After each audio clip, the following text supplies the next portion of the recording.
ನೀವೇನು ಆಗ್ರಹ ಮಾಡಲ್ವಾ? ಏನ್ ಮಾಡವತ್ತಿ ಹಿಂಗಾಗಿದ್ದು ಸರಿ ಇಲ್ಲ ಅಂತವ. ಹೌದ್ರಿ, ಇದನ್ನ ಅವತ್ತು ನಾನು ಮುಖ್ಯಮಂತ್ರಿ ಎದುರುಗಡೆ ನೇರವಾಗಿ ಹೇಳಿದೆ. ಅಷ್ಟು ಹೇಳಲಿಲ್ಲ, ಮುಖ್ಯಮಂತ್ರಿ ಎದುರುಗಡೆ ಇನ್ನೊಂದು ಹೇಳಿದೆ, ನಮ್ಮ ಜಿಲ್ಲೆ ಕೆಟ್ಟ ಹೆಸರು ಬರ್ತಾ ಇದೆ.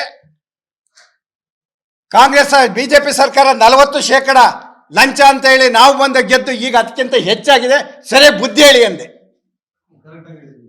ನೇರವಾಗಿ ಹೇಳಿದೆ, ನಾನು ಒಬ್ಬನೇ ಅಲ್ಲ, ಎಲ್ಲರೂ ಇದ್ರು ಸೋತರು. ಪಕ್ಷ ಉಳಿಬೇಕಾದ್ರೆ ಇವನ್ನೆಲ್ಲ ನಾವು ಕಾಪಾಡ್ಕೊಳ್ಳಬೇಕು. ಇದನ್ನ ನೇರವಾಗಿ ಹೇಳಿದ್ರೆ ನಾನು ನಿಷ್ಠುರವಾದಿ. ಇಷ್ಟು ಆಕ್ರೋಶ ಆಗಕ್ಕೆ ನನ್ನ ಮೇಲೆ ಇದೇ ಕಾರಣ. ಒಪ್ಕೊಂಡಿಲ್ಲ, ನಡೀತಾ ಇದೆ. ಕಡಿವಾಣ ಹಾಕಿ ಎಂದೆ, ಮೀರಬಾರ್ದು ಅಂತ, ಮೀರಬಾರ್ದು ಅಂತ ಈಗ ಇನ್ನು ನಡೀತಾ ಇತ್ತಲ್ರಿ, ಹೋಗಬಾರ್ದು, ಸ್ವಲ್ಪ ಕಡಿವಾಣ ಹಾಕಿ ಅಂತೇಳಿ ಗಮನಕ್ಕೆ ತಂದೆ.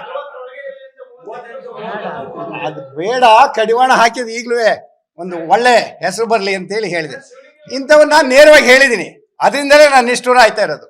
ಆದರೆ ಇವೆಲ್ಲ ಯಾಕೆ? ಪಕ್ಷದ ಹಿತದೃಷ್ಟಿಯಿಂದ ಪಕ್ಷ ಸ್ವಲ್ಪ ಗೌರವ ಉಳ್ಕೊಂಡಿದ್ರೆ. ಅದು ಈ ಜಿಲ್ಲೆ ಏನ್ ಗೊತ್ತಾ, ದೇವೇಗೌಡರು ಅವ್ರ ಕುಟುಂಬ ಮಾಡುವಾಗ ನಾವು ಎಷ್ಟು ಎಚ್ಚರಿಕೆಯಿಂದ ಇರಬೇಕು. ಅವ್ರಿಗೆ ಬೇಕಾಗಿಲ್ಲ. ಅದಕ್ಕೆ ನನಗೆ ಸಿಕ್ಕಿದ್ದೇನಪ್ಪ ಅಂದ್ರೆ ಏಕವಚನದ ಪ್ರಶಸ್ತಿ. ನೀವೇನು ಆಗ್ರಹ ಮಾಡಲ್ವಾ? ಏನ್ ಮಾಡವತ್ತಿ ಹಿಂಗಾಗಿದ್ದು ಸರಿ ಇಲ್ಲ ಅಂತವ. ಹೌದ್ರಿ, ಇದನ್ನ ಅವತ್ತು ನಾನು ಮುಖ್ಯಮಂತ್ರಿ ಎದುರುಗಡೆ ನೇರವಾಗಿ ಹೇಳಿದೆ. ಅಷ್ಟು ಹೇಳಲಿಲ್ಲ, ಮುಖ್ಯಮಂತ್ರಿ ಎದುರುಗಡೆ ಇನ್ನೊಂದು ಹೇಳಿದೆ, ನಮ್ಮ ಜಿಲ್ಲೆ ಕೆಟ್ಟ ಹೆಸರು ಬರ್ತಾ ಇದೆ. ಕಾಂಗ್ರೆಸ್ ಬಿಜೆಪಿ ಸರ್ಕಾರ 40% ಲಂಚ ಅಂತ ಹೇಳಿ ನಾವು ಬಂದ ಗೆದ್ದು ಈಗ ಅದಕ್ಕಿಂತ ಹೆಚ್ಚಾಗಿದೆ, ಸರಿ ಬುದ್ಧಿ ಹೇಳಿ ಅಂದೆ. ನೇರವಾಗಿ ಹೇಳಿದೆ, ನಾನು ಒಬ್ಬನೇ ಅಲ್ಲ, ಎಲ್ಲರೂ ಇದ್ರು ಸೋತರು. ಪಕ್ಷ ಉಳಿಬೇಕಾದ್ರೆ ಇವನ್ನೆಲ್ಲ ನಾವು ಕಾಪಾಡ್ಕೊಳ್ಳಬೇಕು. ಇದನ್ನ ನೇರವಾಗಿ ಹೇಳಿದ್ರೆ ನಾನು ನಿಷ್ಠುರವಾದಿ. ಇಷ್ಟು ಆಕ್ರೋಶ ಆಗಕ್ಕೆ ನನ್ನ ಮೇಲೆ ಇದೇ ಕಾರಣ. ಒಪ್ಕೊಂಡಿಲ್ಲ, ನಡೀತಾ ಇದೆ. ಕಡಿವಾಣ ಹಾಕಿ ಎಂದೆ, ಮೀರಬಾರ್ದು ಅಂತ, ಮೀರಬಾರ್ದು ಅಂತ ಈಗ ಇನ್ನು ನಡೀತಾ ಇತ್ತಲ್ರಿ, ಹೋಗಬಾರ್ದು, ಸ್ವಲ್ಪ ಕಡಿವಾಣ ಹಾಕಿ ಅಂತೇಳಿ ಗಮನಕ್ಕೆ ತಂದೆ. ಅದು ಬೇಡ, ಕಡಿವಾಣ ಹಾಕಿದ ಈಗಲೂ ಒಂದು ಒಳ್ಳೆ ಹೆಸರು ಬರಲಿ ಅಂತೇಳಿ ಹೇಳಿದೆ. ಇಂಥವನ್ನ ನಾನು ನೇರವಾಗಿ ಹೇಳಿದ್ದೀನಿ, ಅದರಿಂದಲೇ ನಾನು ನಿಷ್ಠುರ ಆಯ್ತಾ ಇರೋದು. ಆದರೆ ಇವೆಲ್ಲ ಯಾಕೆ?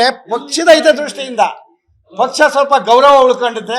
ಅದು ಈ ಜಿಲ್ಲೆ ಏನ್ ಗೊತ್ತಾ, ದೇವೇಗೌಡರು ಅವ್ರ ಕುಟುಂಬ ಮಾಡುವಾಗ ನಾವು ಎಷ್ಟು ಎಚ್ಚರಿಕೆಯಿಂದ ಇರಬೇಕು. ಅವ್ರಿಗೆ ಬೇಕಾಗಿಲ್ಲ. ಅದಕ್ಕೆ ನನಗೆ ಸಿಕ್ಕಿದ್ದೇನಪ್ಪ ಅಂದ್ರೆ ಏಕವಚನದ ಪ್ರಶಸ್ತಿ. ಅನುಕ್ಷಣದ ಸುದ್ದಿಗಳಿಗಾಗಿ ವಿಸ್ತಾರ ನ್ಯೂಸ್ ಯೂಟ್ಯೂಬ್ ಚಾನೆಲ್ ಸಬ್ಸ್ಕ್ರೈಬ್ ಮಾಡಿ. ಹೊಸ ಸುದ್ದಿಗಳ ನೋಟಿಫಿಕೇಶನ್ಗಾಗಿ ಬೆಲ್ ಐಕಾನ್ ಕ್ಲಿಕ್ ಮಾಡಿ. ಲೇಟೆಸ್ಟ್ ಅಪ್ಡೇಟ್ಸ್ಗಾಗಿ www.vistaranews.com ವೆಬ್ಸೈಟ್ಗೆ ವಿಸಿಟ್ ಮಾಡಿ. ಅಂಗೈಯಲ್ಲೇ ಜಗತ್ತಿನ ಸುದ್ದಿ ತಿಳಿಯಲು ವಿಸ್ತಾರ ನ್ಯೂಸ್ ಕನ್ನಡ ಆಪ್ ಡೌನ್ಲೋಡ್ ಮಾಡಿ.